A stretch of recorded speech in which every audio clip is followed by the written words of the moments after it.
Gates Foundation, yayasan kemanusiaan global milik pendiri Microsoft Bill Gates, menunjuk mantan Menteri Keuangan Sri Mulyani sebagai anggota Dewan Pengurus. Sebagai Dewan Pengurus, Sri Mulyani bertugas membantu mengoptimalkan dana abadi Gates Foundation selama 2 dekade ke depan. Pengalaman di bidang ekonomi dan keuangan jadi salah satu alasan Sri Mulyani ditunjuk untuk mengemban tugas tersebut. Penunjukan Sri Mulyani diumumkan Gates Foundation di situs resminya. CEO Gates Foundation sekaligus anggota Dewan Pengurus, Mark Sussman mengatakan Sri Mulyani memiliki pengalaman dalam bidang ekonomi yang panjang dan beragam.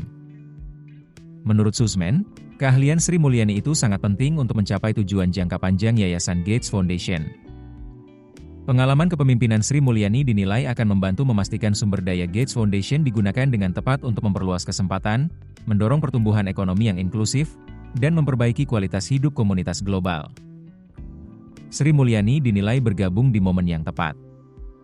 Sebab, kehadirannya akan membantu Gates Foundation dalam menjalankan agenda penting selama 2 dekade mendatang. Dalam 2 dekade ke depan, Gates Foundation berkomitmen untuk menghabiskan dana abadi dengan berfokus pada 3 tujuan utama, yaitu mencegah kematian ibu dan bayi, mencegah penyakit menular mematikan, serta mengentaskan kemiskinan. Sri Mulyani dalam situs resmi Gates Foundation mengaku merasa terhormat bisa bergabung dengan Dewan Gates Foundation.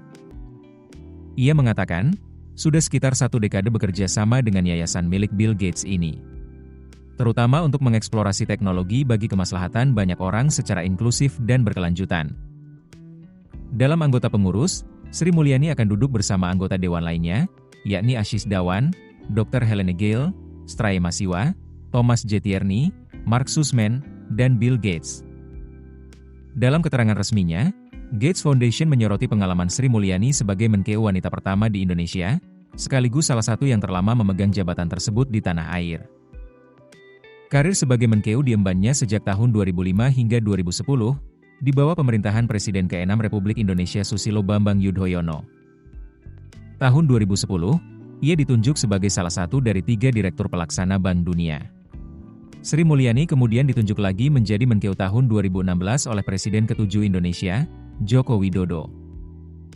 Tahun 2024, ia kembali diangkat sebagai Menkeu oleh Presiden Prabowo Subianto dan menjabat hingga pertengahan tahun 2025.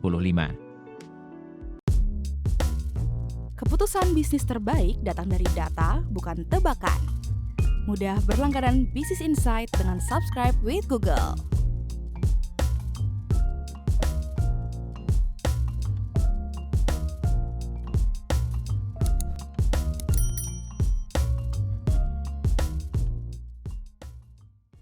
Download aplikasi Kontan sekarang di App Store atau Play Store.